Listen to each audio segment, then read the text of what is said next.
Hey, good morning, everybody out there in YouTube land. Woo, I am not quite awake yet. Man, hold on to the end of this video. I'm going to tell you I did something that was really stupid. Stupid. Anyway, I'm not perfect, so I reserve the right to do something stupid from time to time. Well, this morning was that time. And I'll get to that to the end of the video. I'll get some other things I want to talk about. First of all, Trucker Nene apparently is missing in action. Nobody's heard of Nene. She was in a live stream commenting yesterday. But no YouTube, no communications, nothing like that. She's out. She got her husband in the truck with her out gallivanting around on the East Coast.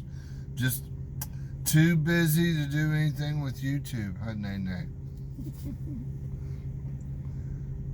Nah, you enjoy your time with your husband. Those are cool road trips like that.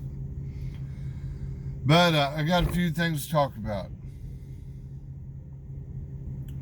Did you hear that we have a hint? There is a mist in the air. We actually may be really getting some hours of service changes coming down the pike. The president has actually made the comment that he wants it deregulated. They actually listed about 60 different regulations that they did away with during the pandemic. And that's the big question. If you're going to have a regulation, but in the times that you actually need us to do your job, you're going to relieve us of those regulations. And you find out that nothing bad happens because you got rid of the regulations, well, you probably don't need those, right? So what is going to happen? I can only speculate. I really don't know whatsoever. Maybe the 70 will go away totally. The ultimate blessing, the clouds part, the sun's going to shine. Hours of service be out the window. When they implemented hours of service, the whole purpose of that was to save lives. Have less accidents. But when they imposed the hours of service, studies have actually showed that accidents increased. It had the actual opposite effect of what they wanted. So hours of service regulations have never actually fulfilled what their intention was. So if it don't work, get rid of it. Now, I'm going to say for a personal argument that this is what I think. I think an individual owner-operator, sole proprietor, I don't think that there's any reason for him to have any hours of service. Because he has skin in the game, he has risk that he is partaking in, and if he chooses to take those risks, so be it. If he fails, it'll cost him dearly. It's just smart business or dumb business, right? So, I don't think the individual owner-operator should have any hours of service. Never have. I never have agreed with that. We're not children out here. If you think, here's the deal, that back when I was running companies in other markets, and I used to say this all the time to people that I employed: if I have to babysit you and hold your hand to get you to do your job, I don't need you. I'll fire you in a heartbeat. I need people that'll do their job without me standing over them. If I have to do that, I might as well do the damn job myself. That's the way I feel about it. And that's kind of the way I see hours of service. Hours of service is safety Susie bullshit. Every driver knows when they're tired. And the other thing is, hours of service, the way that they run them now, actually forces a driver to run tired. What I mean by that is, You know, I'm no young spring chicken. I like to drive for about 5 hours, pull over, take a 2-hour rest, 2-hour nap. Gotta have my little afternoon siesta, right? And then drive another 5-6 hours, finish out my day. And to tell you the truth, I don't want to drive any more than 650 miles a day. I just don't. And I've had owner operators during this pandemic. I said that I ran 11,500 miles in the month of April during the pandemic. Well, you ought to come over here and let me show you how to drive. I drove 30,000 miles. Really? Let me explain another concept to you. It's kind of like what you do for a living. I always said that if you can't make a living 8 hours a day, 5 days a week, if you have to work 14, 16 hours a day, 7 days a week to make a living, that ain't a living. My personal opinion. If you got to drive 30,000 miles in a month to make a living, you're in the wrong freaking business. My opinion. So I don't want to drive more than 650 miles a day. I'd rather drive in between 550 and 6. Just my personal druthers.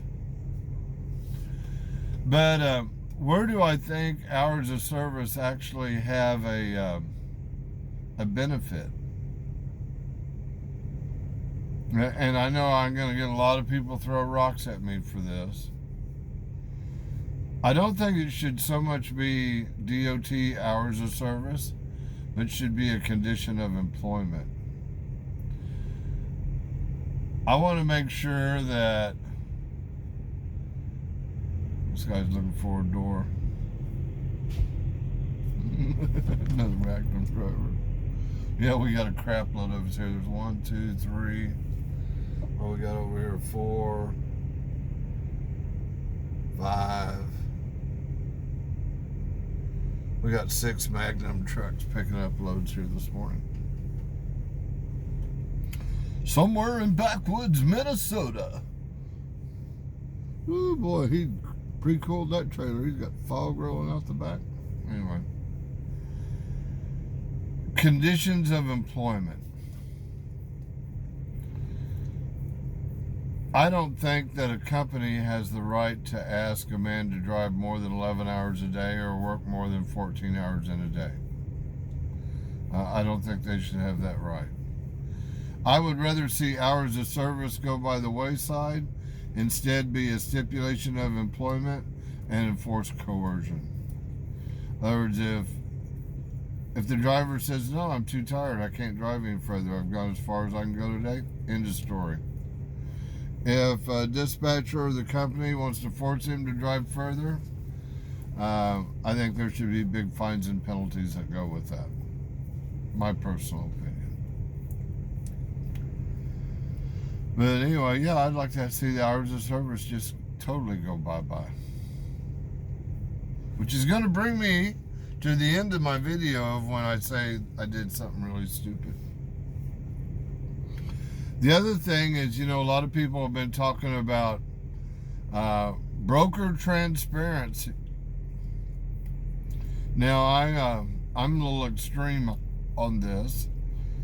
I actually don't see why we need a broker at all. I've actually come up with a couple of different plans that, and I'm going to implement those plans. That's part of my goal with Professional Truckers of America, that organization, is to actually totally do away with brokers. I find them to be an unnecessary evil. I don't know why we use them at all. I understand that the corporate side, the shippers, are eliminating some of their personnel and administrative responsibilities by outsourcing that to a broker. I get that. But it causes problems. Where a broker is normally running volume and they're charging 6 to 10% for their service, I don't see a problem with that. But what happened is just like in this last situation during this pandemic, you had freight drop over 50%. So the freight broker is now in a situation where he can maintain his level of revenue by taking a bigger portion of the pie. Did all freight brokers do this? I don't know. I can't speak for them at all. But I know that there are some instances that we saw that. I even heard a freight broker that is live on YouTube, hint, hint, a freight broker that's live on YouTube, he actually put forth the question. He goes, if I did 100 loads a day and I made, $50 to $100 a load, and then I lost all my customers and I only put out one load that day, and that load paid $2,000, and I got a carrier to accept to carry that load for $1,000, am I wrong for doing that? And his justification was, I've got personnel, I've got a business to run, that I've got to keep it alive. I find it to be unethical. It's like, and when I heard that, I said, oh, so we're morally superior, right down to the point where it comes down to the nut cracking and it starts affecting you, then morality and everything goes out the window. That's what I heard. I don't know what y'all heard, but that's what I heard. Yesterday, listening to the same guy, and this is one of the problems that we had with transparency. It's in the rules and bylaws through the FMCSA that if you carry a load, that after you've carried the load and it's all done with and everything, even you've been paid on it, that you can request a letter of origin on it and actually see where all the money of that load went. What the shipper paid, what the broker took, what they paid the carrier. So it's all revealed, right? And that's supposed to be the law. You're supposed to be able to do that with no problem. The deal's already done. The business is already transacted. Who cares, right? Who knows? What that tells us, if you've got an unethical broker, it can be revealed that you're dealing with an unethical broker taking too large a piece of the pie, and you can decide not to do business with him anymore. So if he does his business proper on the up and snuffy, keeping 6 to 10%, which we all consider as fair, then you continue doing business with him. But you see, he starts jabbing the crap out of you, and he's having you haul freight at $1 a mile, and you're losing 25 cents a mile for doing business, and he sucked $1,000 out of it for doing 15 minutes worth of business. That's ethical? I think it's criminal is what I think it is. That to me, it's the same thing as stealing.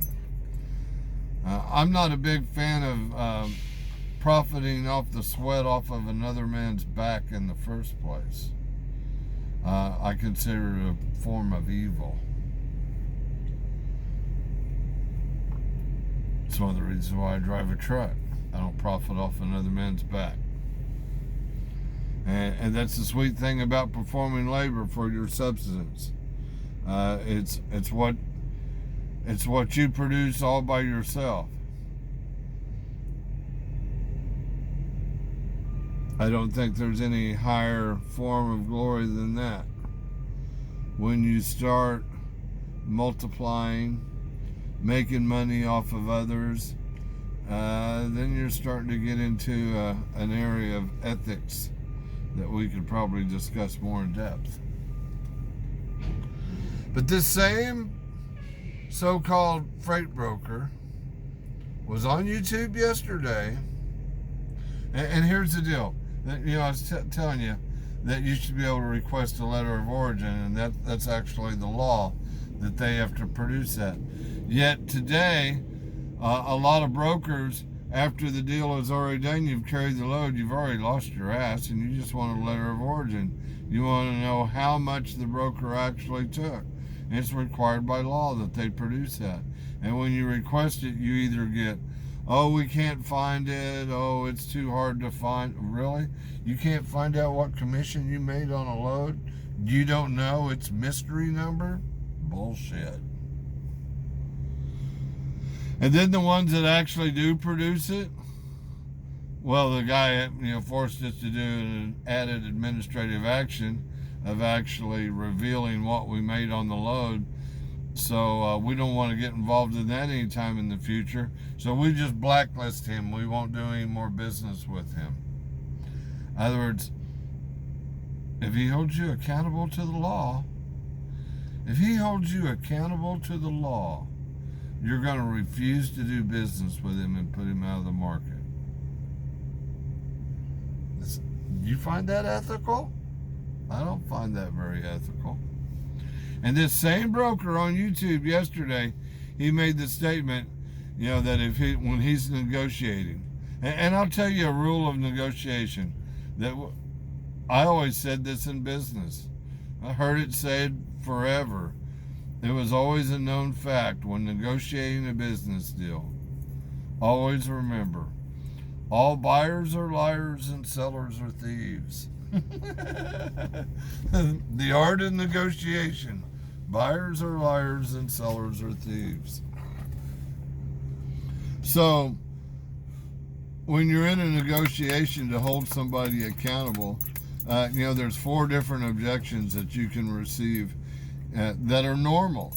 These are normal objections received in any form of negotiation: a perceived drawback, skepticism, indifference, or a misunderstanding. Those are your basic 4 objections. Every objection that you can receive in a negotiating process is going to fall into one of those 4 categories. Well, the one we're talking about here is skepticism. In other words, the carrier says, I think you got more money in that load. And the broker says, no, I don't. I'm only making $200 on that load. And the carrier calls bullshit. I don't believe you. I'm skeptical. And the broker says, well, I can show you the letter of origin. Right now, I'm only making $200 on the load. So he shows it to him. Okay? That's just good, healthy negotiation. But you're going to take the ground of moral superiority in business, that I'm so high and mighty that if you require me to prove what I say, I'm going to blacklist you and throw you out of the market. That's exactly what he said.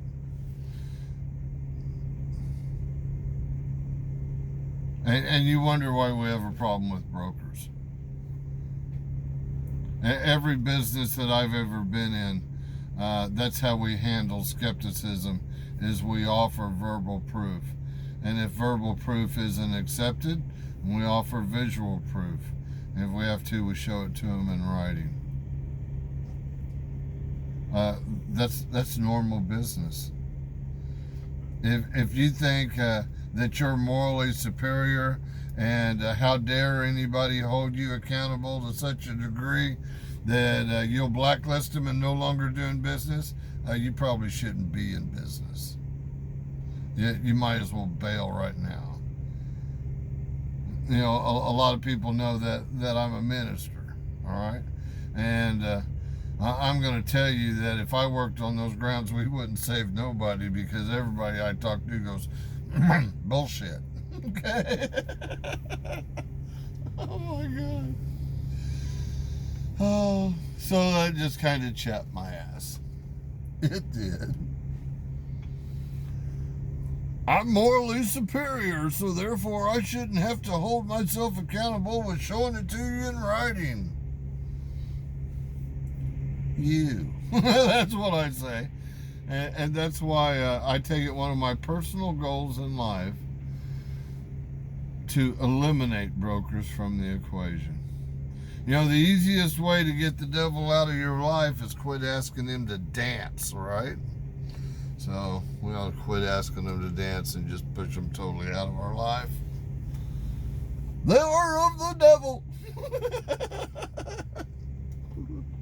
Greed. greed, manipulation, deception, all the ways of evil. I can go into a long tirade about that. Oh, I was going to tell y'all something I did really stupid. Actually, it comes down to what I was talking about the first of the conversation, hours of service.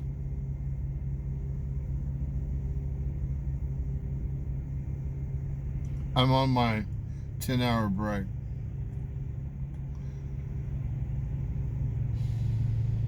That's a good looking truck.